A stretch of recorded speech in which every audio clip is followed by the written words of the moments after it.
ಒಂದು ಮಾತಂದ್ರೆ ನನಗೆ ಚರ್ಚೆ ಮಾಡೋತ್ನಾಗ ಬಸವಣ್ಣ ಕಲ್ಯಾಣ ಕ್ರಾಂತಿ ಆದ್ಮ್ಯಾಗ ಸಂಗಮದಾಗ ಹಾರ್ಕೊಂಡತ್ತಲ್ಲ ಅಂದರು. ಇದೇ ಮಾತು ಸ್ಪಷ್ಟ. ಕೂಡಲಿ ಸಂಗಮದಾಗ ಬಸವಣ್ಣ ಹಾರ್ಕೊಂಡು ಪ್ರಾಣ ಬಿಟ್ಟಲ ಅಂತಂದರು. ನಾನು ಅದೇ ಕಾಶಿಂದ ಬಂದಿದ್ದೆ, ಶರಣ ಸಾಹಿತ್ಯ ಅಧ್ಯಯನ ಇರಲಿಲ್ಲ. ಏನೋ ರೀ ನಾನು ಅಧ್ಯಯನ ಮಾಡಿಲ್ಲ, ನೋಡೋಣ ಅಂತಂದೆ. ಅದಕ್ಕೆ ಕಾರಣೀಭೂತ ಆತ ಈ ಅಧ್ಯಯನಕ್ಕೆ.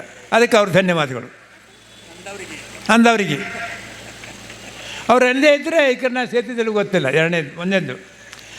ಎರಡನೇದು, ನಮ್ಮ ಮಠಕ್ಕೆ ಈಗ ಉತ್ತರಾಧಿಕಾರಿದಾರಲ್ಲ ಇವ್ರ ಸಹಪಾಠಿಗಳು, ಅವ್ರನ್ನ ಶಿವಮಂದಿರ ಇಡಬೇಕಾದಂಥ ಪ್ರಸಂಗ ಬಂದಾಗ ಮುಂಡ್ರಿ ಅವರ ಸಂಪರ್ಕದಲ್ಲಿ ನಾವು ಹೋಗಬೇಕಾದಂಥ ಬತ್ತು. ಆ ಸಂಪರ್ಕ ಹೋದಾಗ ಗಣೇಶ ಪುರಾಣ ಕೊಟ್ಟೆ, ಮಡಿವಾಳಸರ ಕಾವ್ಯ ಅಂತ ಸಟ್ಪದಿ ಕೊಡೋಣ. ಆ ವಿಷಯಕ್ಕೆ ನಮ್ಮ ಈಗಿನ ಹುಬ್ಬಳ್ಳಿ ಮಠಕ್ಕೆ ಆಗ್ಯಾರಲ್ಲ ಸ್ವಾಮಿಗಳು, ನಾಗನ ಶ್ರೀಗಳು, ಇನ್ನೂ ಅಧಿಕಾರ ಆಗಿದ್ದಿಲ್ಲ. ಬೆಳಗ್ಗೆ ಬಸ್ ಸ್ಟ್ಯಾಂಡ್ನಾಗಿದ್ದರು, ಒಂದು ಕೈಯಾಗಿ ಕೊಟ್ಟೆ. ಆಗ ಒಂದು ಮಾತಂದ್ರು. ಏನಂದರು, ನೋಡ್ರಿ ಬಾ, ಶರಣರ ಸಾಹಿತ್ಯ ಸಂಧ್ಯಾಗೈತಿ, ಗೋಪಿ ಐತಿ, ಅರಳಿಸಿದ್ರು ಕೆಲಸ ಮಾಡಬೇಕು ಹೊರತು ವೈದಿಕರ ಗತೆ ಗಡಿಸ್ಕೊಂಡು ಬರ್ದಿರಲ್ಲ ಅಂದರು. ಇದು ಎರಡನೇ ಕಾರಣ. ಈ ಸಾಹಿತ್ಯ ಬದಲಾಗಬೇಕಾದ್ರೆ ಇವಾಗ ಮುಖ್ಯವಾಗಿ ನನಗೆ ಎರಡು ಕಾರಣಗಳು. ಆಮೇಲೆ ಮೂರನೇದ್ದು, ನಾನು ಕೆಲವು ನನಗೆ ದೈತೀನಿ ಅಂದರು. ಯಾಕಂದ್ರೆ ಮೀಸಿ ಪಟ್ಕ ಕಾಲ ಚಪ್ಪಲ್ ನೋಡಿಕೊಂಡು ಜವಾರಿ ಸ್ವಾಮಿನೂ ಅಂದರು. ಏನಂದರೂ ಸಂತೋಷವಾಗಿ ಸ್ವೀಕಾರ ಮಾಡಿದೆ ನಾನು. ಇನ್ನು ಹೊಸ ಸೋಗ ಹಾಕಕ್ಕೆ ಬರೋಂಗಿಲ್ಲ. ನಾವು ಹಳಿ ಜವಾರಿ ಹೊಂಟು ಬಂಟೀವಿ. ಪ್ರಸಂಗ ಬಂದಾಗ ಒಂದು ಸಭಾಕ್ಕೆ ಹೋಗಿದ್ದೆ. ನಾನು ಜವಾರಿ ಸ್ವಾಮಿ ಸಭಾಕ್ಕೆ ಹೋಗ್ಬೇಕಾಯ್ತು. ಕಾರ್ಯದರ್ಶಿ ಮ್ಯಾಗ ನಾನು ಬಿಡಲೇ ಇಲ್ಲ. ನಾನು ಮೀಸಿ ನಾನು ದೋತ್ರ ನೋಡ್ಕೇಸಿದ್ದು, ನೀವು ಅಲ್ಲೇ ಕೂಡ್ರಿ ಅಂದ. ಹ್ಞೂ ಅಂದೆ. ಮುಂದೆ ಹೋಗಿ ಅಲ್ಲಿ ಕೂತೆ ನಾನು. ಕೂತರು, ನೋಡಿದ್ರು. ನೋಡಿ ಮತ್ತೆ ನನ್ನ ಕರೆಯಾಗಿ ಕಳಿಸಿರು. ಕರ್ಸಾಕ ಹೋಗೋಣ ಮ್ಯಾಗ ಕೂತೆ. ಆ ಊರ ಹೆಸರು ಹೇಳೋದಿಲ್ಲ. ಹೀಗೆ ನನ್ನ ವೇಷ ಏನಾಗೈತಪ್ಪ ಅಂದ್ರೆ ಹಿಂಗೆ ಭ್ರಮ ಆಗೈತಿ. ಅದಕ್ಕೆ ನಾನು ಸೊಕ್ಕಿಲ್ಲ, ನಾನು ಸ್ವರ್ಗಿಲ್ಲ. ಆದರೆ ಇವೆಲ್ಲವೂ ನನ್ನ ಬರಹ ಸಾಹಿತ್ಯಕ್ಕೆ ಸಹಕಾರಿಗಳು.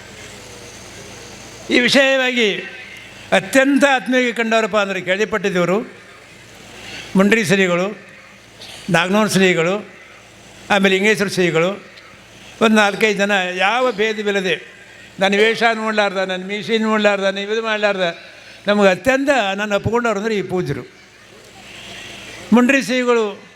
ಅವರೊಂದು ಮಾತು ಹೇಳಿದರು, ನೋಡು ಬಸವ ಸಾಹಿತ್ಯ ಹಿಂದೆ ಬಸವಪುರಾಣ ಭೀಮಕವಿ ಬರೆದಾನ, ಅದು ಬರೆದ 10 ಪೈಸೆ ಬಂದದ್ದು. ಬಸವನ ಜೀವನ 10 ಪೈಸೆ ಬಂದ. ಅದಕ್ಕೆ ಪವಾಡರಹಿತವಾಗಿ ವಚನ ಸಾಹಿತ್ಯ ಆಧಾರವಾಗಿ ಬರೆದ ಕಾವ್ಯ ನಿಂದ ರಚಿಸುವಂಥವ್ರು ಆಜ್ಞೆ ಮಾಡಿದರು. ಆ ನಿಮಿತ್ತವಾಗಿ ಪ್ರಾರಂಭ ಮಾಡಿ ಮುಗಿಸಿದಂಥ ಕೃತಿ ಇದು ಸಂಗನ ಬಸವ ವಿಜಯ ಅಂತ.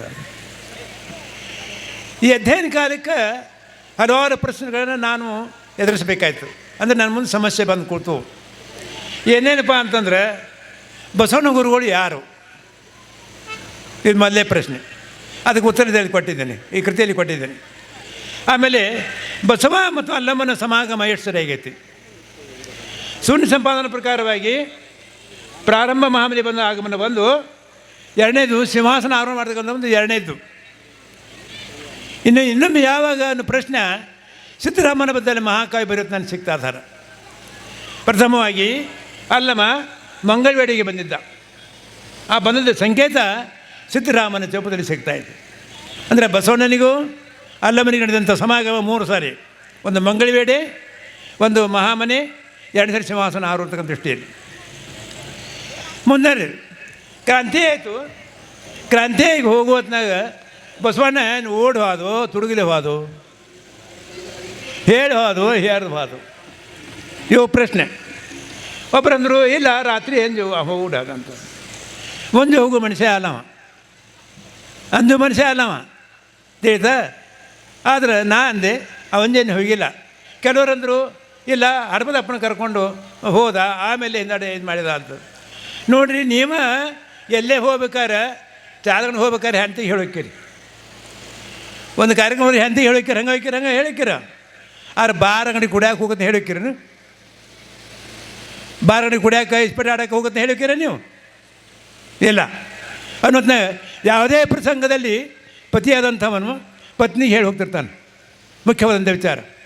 ಆ ಹೋಗೋತ್ನಾಗ ಮತ್ತು ಗಂಗಮ್ಮಗೆ ನೀಲಮ್ಮಗೆ ಹೇಳ್ಯಾರ ಹೆಂಗೆ ಹೋಗ್ತಾನೆ? ಮೊನ್ನೆ ಒಬ್ಬರು ಸಾಹಿತಿಗಳು ಯಾರಪ್ಪ ಅಂತಂದ್ರೆ ಅದು ಅವ್ರಿಗೆ ಅಂದೆ ನಾನು, ಅವ್ರನ್ನ ಸಮಸ್ಯೆ ನನಗೆ ಅಂದರು. ಏನಂದ್ರೆ ಅಂದ್ರೆ ನಾನೇ ಮೊನ್ನೆ ಹೋಗೋತ್ನಾಗ ಹೆಂಡತಿ ಹೇಳ್ಬೇಕು ಅಂತಾರೆ ಅವ್ರು ಸಾಹಿತಿಗಳು. ಹಂಗಾಗಿ ಹೋಗ್ತಾರೆ ಬಸವಣ್ಣ ಹೆಂಡತಿಗಾರನ ಹೇಳೇ ಹೋಗಿರ್ಬೇಕು, ಹೇಳಿ ಹೋಗಿ ಸಂಗಮಕ್ಕೆ ಕರೆಸಂತ ಅಂದಿರಬೇಕು. ಅದಕ್ಕೆ ಅಪ್ಪನ ನಾಳೆ ಕರೆಯಾಗಿ ಕಳಿಸಿರ್ಬೇಕು. ಇವು ಪ್ರಶ್ನೆ. ಆದರೆ ನಾಗಮ್ಮಗೆ ಹೇಳಿರ್ಬೋದೆ, ನಾಗಮ್ಮ ಯಾರ್ದಂಗೆ ಹೋಗ್ತಾನೆ ನನ್ನ ವ್ಯಕ್ತಿ ವಿಚಾರ. ಆದರೆ ನಾಗಮ್ಮಗೆ ಹೇಳಿದ ವಿಷಯನೂ ಎಲ್ಲಿ ಕಾವ್ಯದಲ್ಲಿ ಬಂದಿಲ್ಲ, ಗಂಗಾಮ್ಮಗೆ ಹೇಳುವ ವಿಷಯನೂ ಎಲ್ಲಿ ನಾನು ಕಂಡಿಲ್ಲ, ನೀಲಮ್ಮಗೆ ಹೇಳುವ ವಿಷಯ ನಾನು ಕಂಡಿಲ್ಲ. ಆದರೆ ನನ್ನ ತರ್ಕ, ನನ್ನ ವಿಚಾರಕ್ಕನುಸಾರವಾಗಿ ನಾಗಮ್ಮ ಸಾಕಿದಂಥ ಅಕ್ಕ ಪಾಲಿಸಂಥವಳು ಅಕ್ಕಗೆ ಹೇಳಾರ್ದು ಹೆಂಗೆ ಹೋಗ್ತಾರೆ? ಹೌದಾ? ಅವು ಇರಿದ್ರೆ ಅಟ್ಟೆ ಹೋತು ಅಪ್ಪಿರಿದ್ರೆ ಅಕ್ಕಿರಬೇಕು, ಅವ್ವ ಅಕ್ಕಿರಬೇಕು. ಅಕ್ಕ ತಾಯಿಯಂತೆ ತಮ್ಮನ್ನು ಪರಿಪಾಲನೆ ಮಾಡ್ತಾಳೆ. ಆಕೆ ಹೇಳ್ದಂಗೆ ಹೋಗ್ತಾನವ ಅನ್ನೋದ್ನಾಗ ಅಲ್ಲಿ ಹೇಳಿರಬೇಕು. ಅವ್ರವ್ರು ಸೂಚನೆ ಮಾಡಿರಬೇಕು. ಸೋನಿ ಸಮಾಜ ಬರ್ತಾಯಿದೆ, ನೀನು ಉಳಿವಿಗೆ ಹೋಗು, ನಾನು ಈ ಕಡೆ ಹೋಗ್ತೀನಿ, ಮಾದೇವಿ ಶಿರ್ಸರಿಗೆ ಹೋಗ್ತಾಳೆ, ನೀ ಸಂಗಮಕ್ಕೆ ಹೋಗಂತ ಉಲ್ಲೇಖ ಸುಮ್ಮನೆ ಆಧಾರವಾದಂಥ ವಿಷಯ ಈ ಗ್ರಂಥದಲ್ಲಿ ಉಲ್ಲೇಖಪಡಿಸಿ ನಾನು. ಆದರೆ ಮುಂದೆ ಅಪ್ಪನ ಕರೆ ಕಳಿಸಿದ. ಕರೆ ಕಳಿಸಿದಾಗ ಇಲ್ಲಿ ಒಂದು ಪ್ರಶ್ನೆ ಇಟ್ಟರು. ಬಸವಣ್ಣ ಪತ್ನಿಯಲ್ಲಿ ಭೇದ ಮಾಡಿದ್ದಾನೆ. ಯಾಕಂದರೆ ಗಂಗಾಂಬಿಕೆ ನೀಲಾಂಬಿಕೆ ಇವರು ಪತ್ನಿಯರು ಅನ್ನೋ ಹೊತ್ತಿನಾಗೆ ನೀಲಾಂಬಿಕೆನೇ ಕರೆ ಕಳಿಸಿದ್ದಾನೆ, ಗಂಗಮ್ಮ ಬೇಡ ಐತೆ ಅವನಿಗೆ, ಇದು ಪ್ರಶ್ನೆ. ಆದರೆ ನನ್ನ ವೈಯಕ್ತಿಕ ವಿಚಾರ ನಾನು ಏನು ಸೇರಿಸಿ ಎದ್ದಾದ್ರೆ ಕೊಡಿ ಸೇರಿಸಿ ಅಂತಾರೆ. ಅವಾಗ ಕರೆಯಕ್ಕೆ ಬಂದ, ನಾನು ಗಂಗೆ ನೀಲಂಬಿಕೆ ಕರ್ಕೊಂಡು ಬಾ ಅಂತ ಬರ್ದೇನೆ ಈಗ ನಾನು. ಆದರೆ ಇಲ್ಲಿ ಬಂದ ಮೇಲೆ ಗಂಗಾ ಹೇಳ್ತಾಳೆ, ನಾನು ಅವೇ ಜೊತೆಗೆ ನಾನು ಸನ್ನಿಧಿ ಕಡೆ ಹೋಗ್ತಾಯಿದ್ದೀನಿ, ನೀನು ಅವ್ರ ಜೊತೆಗೆ ನೀವು ಹೋಗು, ಪತಿ ಅದನ್ನೇ ಪರಿಪಾಲನೆ ಮಾಡುವುದೇ ಸತ್ಯ ಧರ್ಮದ, ಆಗಿ ಹೋಗು, ತರ್ಕ ಮಾಡಬೇಡವಾ ಅನ್ನೋ ಮಾತಿಗನುಸಾರವಾಗಿ ನೀಲಾಂಬಿಕೆ ಅಪ್ಪನ ಜೊತೆಗೆ ಸಂಗಮಕ್ಕೆ ಹೊರಡು.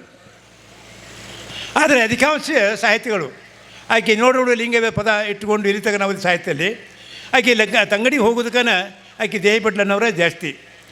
ಆದರೆ ಈಗ ಏನು ವಚನ ಚೆನ್ನಯ್ಯ ಹಿರೇಮಠ ಹೇಳಿದ್ರಲ್ಲ, ಹೌದಾ, ನೆಲಮಾಡ ಕರುಮಾಡವಾಗಿತ್ತು ಬಸವಣ್ಣ ಹೂವಿನ ರಥವನ್ನೇ ಇರದ. ಬಸವಣ್ಣ ಸಂಗೈನೇ ತಾನ ಅನ್ಬೇಕಾದ್ರೆ ಹೂವಿನ ರಥ ಎಲ್ಲಿರ್ತದೆ? ನೆಲಮಾಡ ಕರುಮಾಡವಾಗಿತ್ತು. ಈ ಸಮಾಧಿ ಮಾಡ್ತಾರೆ, ಅಲ್ಲಿ ಕಮಾನ್ ಇರ್ತದೆ, ಹೌದಾ, ಈ ಚಿಟ್ಪಾಲಿಗೆ ಇರ್ತದೆ, ಅಲ್ಲಿ ಕಮಾನ್ ಇರ್ತದೆ. ನೆಲಮಾಡ ಕರುಮಾಡವಾಗಿತ್ತು, ಇಲ್ಲಿ ಅರ್ಥ ಬೇಕಾದ ಅರ್ಥ ಮಾಡ್ಬೋದು, ಹೌದಾ. ನನ್ನ ದೃಷ್ಟಿಯೊಳಗೆ ಅದು ಸಮಾಧಿ ಜಾಗ ಪ್ರಶ್ನೆ. ಅದಕ್ಕೆ ಅದನ್ನು ಬರಿಬೇಕಾದ್ರೆ ನೋಡಲಾರ್ದ ನೀಲಾಂಬಿಕೆ ಹೆಂಗೆ ಬರೋದು, ನೋಡಲಾರ್ದ ಹೆಂಗೆ ಬರೋದು? ಅದಕ್ಕಾಗಿ ಕಂಡವಳು ಅಜ್ಜವಳು ಆ ದೃಷ್ಟಿ ವಿಚಾರ ಮಾಡಿ ಹಂಪಿ, ಧಾರವಾಡ, ಮೈಸೂರು ಸಂವಿಧಾನ ಪಂಡಿತ ಸಾಹಿತ್ಯದ ಜೊತೆ ಚರ್ಚೆ ಮಾಡಿ, ಗಂಗಾಧರಯ್ಯ ಬಿಜಾಪುರ ಇದರೊಳಗದಾರ ಅವರು, ಬೆಳಗಾವಿ ಚಾನಲ್ ಯೂನಿವರ್ಸಿಟಿಯ ಹೆಡ್ ಆಫ್ ಇದ್ದಾರೆ, ಚರ್ಚೆ ಮಾಡಿ ಒಪ್ಪಿಕೊಂಡವ್ರು. ಏನು ಅಡ್ಡಿಲ್ಲ. ನನಗೆ ಮುಖ್ಯವಾಗಿ ಅಂತ ಧೈರ್ಯ ಕೊಟ್ಟು ಅಂದರೆ SM ಸಿಂಧೂರು ಮಾಸ್ತರ್ ತುಂಗುಳದವರು. ಅವ್ರು 96 ವರ್ಷ ಆಗಿ ಲಿಂಗೈಕ್ಯ ಕರ್ಣಶಾಲೆ ಮಾಸ್ತರ್, ಅವ್ರು ಮಾಸ್ತರ್ ಇದ್ದರು. ಅವರು ದೇಹ ಬಿಡೋದಕ್ಕೆ ಒಂದು 5 ತಿಂಗಳಿಂದ ನಾನು ಹೋಗಿದ್ದೆ. ನಾನು ಹೋದಾಗ ಅವ್ರಿಗೆ ಪ್ರೊಫೆಸರ್ ಇದಾಗಿತ್ತು, ಏನು ಮಾಡ್ತೀರಿ ಬುದ್ಧಿ ಅಂತ. ಏನಲ್ಲಿ ಕಾರ್ಯ ಕೂತೀನಿ ಅಂದೆ ನಾನು. ಸ್ವಾಮಿಗಳಿಗೆ ಕಾರ್ಯ ಕೊಡಬಾರ್ದು, ಆಡಿನ ಬಾಯಿ ಆಡಬೇಕು, ಸ್ವಾಮಿಗಳಿಗೆ ಕೈ ಆಡಬೇಕು. ಆಡಿನ ಬಾಯಿ ಆಡಬೇಕು, ಸ್ವಾಮಿಗಳಿಗೆ ಕೈ ಆಡಬೇಕು. ಆಕಳ ಗುಡ್ದ ಮೇಲೆ ಬಂದರೂ ಕೂಡ ಸಾಯಂಕಾಲ ದಬದೆ ಕೂತಂದ್ರೆ ಮೆಲಕ್ಕೆ ಹಾಕೈತಿ. ಆಡ ಗುಡ್ದಾಗ ಏನಾರು ಜಾರಿಗೆ ತಿಂದು ಬತ್ತಂದರೆ ಮೆಲಕ್ಕೆ ಹಾಕಿ ಬೀಜ ಉಳಿಸಿ ರಸವನ್ನು ನುಂಗ್ತಾ ಇದೆ.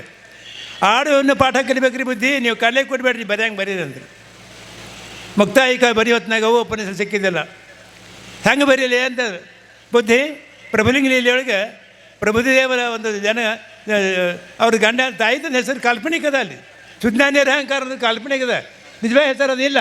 ಹಾಗೆ ನೀವು ಒಂದು ತತ್ಸಮಯವಾದಂಥ ಅದಕ್ಕೆ ಯೋಗ್ಯವಂತ ತಾನು ಹೆಸರು ಹಾಕ್ಕೊಂಡು ನೀವು ಕಾಯಿ ಪ್ರಾರಂಭ ಮಾಡಿಕೊಡ್ರಿ, ಮುಂದೆ ಸಂಶೋಧನೆ ಮಾಡೋದು ತೆಗೆದ ನಾವು ನೋಡ್ತಂದು ಆ ನಿಮಿತ್ತವಾಗಿ ಪ್ರಾರಂಭ ಆದರೆ ಮುಕ್ತಾಯಿ ಕಾವ್ಯ. ಅದರಂತೆ ಇನ್ನೊಂದು ಕಾವ್ಯ ಸಂಗಮೇಶ್ವರ ಇದು ಸತ್ಯರಾಮ ವಿಲಾಸ ಆದರೂ ಅದೇ ಪ್ರಶ್ನೆ. ಬಹುಶಃ ನನ್ನ ಹಲವಾರು ಕೃತಿಗಳಿಗೆ ಚರ್ಚಾತ್ಮಕವಾಗಿ ಉತ್ತರ ನೀಡಿದವರಂದ್ರೆ ಡಾಕ್ಟರ್ ಗುರುಬಾದ್ ಮರಿಗದ್ದಿ, ಡಾಕ್ಟರ್ ವಿಜಯಕುಮಾರ್ ಕಟ್ಟಿಗೆ ಹೆಳ್ಮಠ್, ಡಾಕ್ಟರ್ ಅಶೋಕ್ ನರೋಡೆ, ಆಮೇಲೆ ನಮ್ಮದು ಗಂಗಾಧರಯ್ಯನವರು, ಕೆ ರವೀಂದ್ರನಾಥ್ ಹಂಪಿ, ಆಮೇಲೆ ಮೈಸೂರು ಯೂನಿವರ್ಸಿಟಿ ಒಬ್ಬರು ಪ್ರಾಧ್ಯಾಪಕರು, ಬಿದರ್ ಎಸ್ ಎಮ್ ಹಿರೇಮಠ ಗುಲ್ಬರ್ಗ. ಏನೇ ವಿಷಯ ಚರ್ಚೆ ಮಾಡಬೇಕಾದ್ರೆ ಅವರು ಚರ್ಚೆ ಮಾಡಿ ನಿರ್ಣಯಕ್ಕೆ ಬಂದು ಬೇರ್ತಕ್ಕಂಥ ದೃಷ್ಟಿ. ಅವ್ರಿಗೆ ಕೇಳಿದರೂ ಕೂಡ ನನ್ನ ದೃಷ್ಟಿಯಾಗ ನಾನು ಬರಿತಿದ್ದೆ. ಅವ್ರ ಅನಿಸಿಕೆಯನ್ನು ಕೇಳ್ತಾ ಇದ್ದೆ, ನನ್ನ ಅನಿಸಿಕೆ ನಿರ್ಣಯ ಮಾಡ್ತಾಯಿದ್ದೆ. ಅದು ನನ್ನ ವೈಯಕ್ತಿಕ ರೂಢಿ ಅದು. ಆ ಪ್ರಕಾರ ಅವರು ಚರ್ಚೆ ಮಾಡ್ತಾಯಿದ್ದೆ. ಸರಿ ಅಂದರು. ಸುಂದರ ಮಾಸ್ತರು ಒಂದೇ ಮಾತು ಹೇಳಿದರು, ಬುದ್ಧಿ ಬರೀರಿ, ತಪ್ಪಿದ್ರೆ ಮತ್ತೊಂದು ಗ್ರಂಥ ಉತ್ಪನ್ನ ಆಕೈತಿ, ತಪ್ಪಾದ್ರೆ ಮತ್ತೊಂದು ಗ್ರಂಥ ಉತ್ಪನ್ನ ಆಕೈತಿ, ಒಪ್ಪಿದ್ರೆ ಸುಮ್ಮ ಕೊಡ್ತಾರೆ ಬರೀ ಅಂದರು. ಇದೊಂದು ಪ್ರೋತ್ಸಾಹದ ದೃಷ್ಟಿಯೊಳಗೆ ಈಗ ಈ ಸಂಗಮೇಶ ವಿಜಯ ಕೊನೆಯ ಅಧ್ಯಾಯವನ್ನು ನಾನು ಮೊದಲನೇ ಕೃತಿ 2 ಅಭಿಪ್ರಾಯವಾಗಿ 25 ಷಟ್ಪದಿ ಇತ್ತು. ಅದು ವಿಚಾರ ಮಾಡಿ 130 ಷಟ್ಪದಿ ಜೋಡಿಸಿ ಅದನ್ನು ತಯಾರು ಮಾಡಿ ಅದನ್ನು ಮುದ್ರಣಕ್ಕೆ ಸರ ದಾನಿಗಳು ಆದರು. ಅಷ್ಟೆಲ್ಲ ನಡೆಸಿ ಶಿಷ್ಯಗಳು ಮಠಕ್ಕೆ ದಯ ಮಾಡಿಸಿದರು. ಬಂದಾಗ ಅವರು ಒಂದು 75,000 ರೂಪಾಯಿ ಕೊಟ್ಟರು ನಮಗೆ. ಯಾಕ್ರಿ ಬುದ್ಧಿ ಎಲ್ಲ ಪುಸ್ತಕ ಹಾಕಂದ್ರು.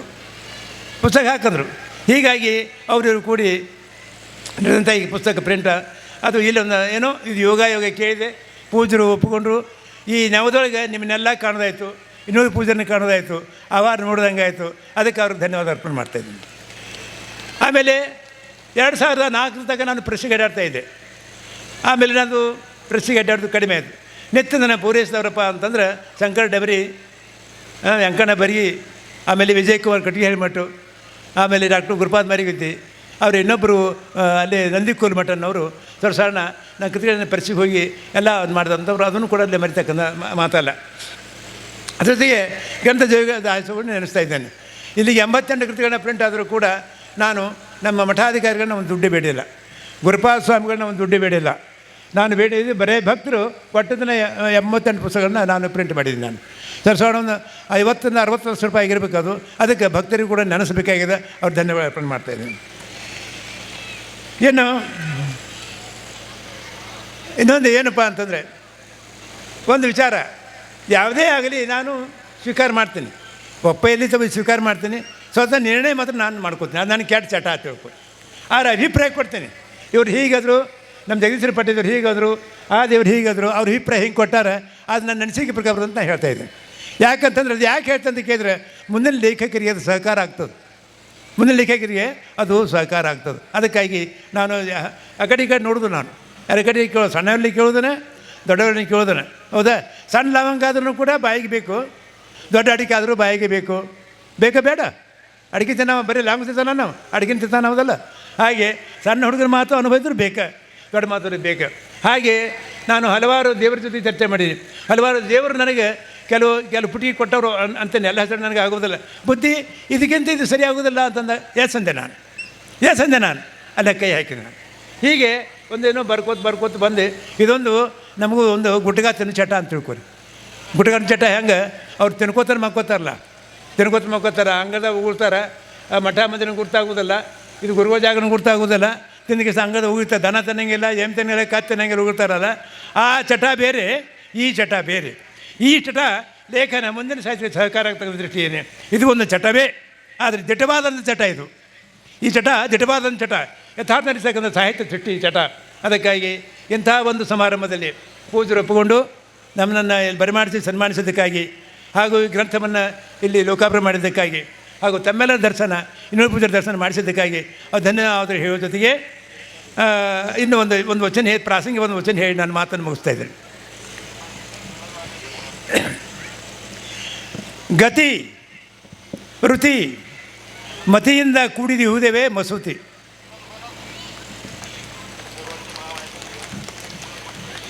ಗತಿ ವೃತ್ತಿ ಮತಿಯಿಂದ ಕೂಡಿರುವುದೇ ಮಸೂತಿ. ಸನ್ಮತಿಯ ಶರಣರ ಸಡಗರ ಶೃಂಗಾರವೇ ಮಸೂತಿ. ಸನ್ಮತಿಯ ಶರಣರ ಸಡಗರದ ಶೃಂಗಾರವೇ ಮಸೂತಿ. ಸಂಗತಿಯ ಸಾಫಲ್ಯಗಳನ್ನು ಆಚರಿಸಿ ತಂದಿದೆ ಮಸೂತಿ. ಸಾಧೆ ನಿರುಪಾದೀಶ ನನಗಾವರಿಸಿತ್ತಲ್ಲ ಶ್ರೀಗಳ ಭಾತಿ ವಿಭೂತಿ ಸುಪ್ರೀತಿ ಶರಣಾರ್ಥಿಗಳು.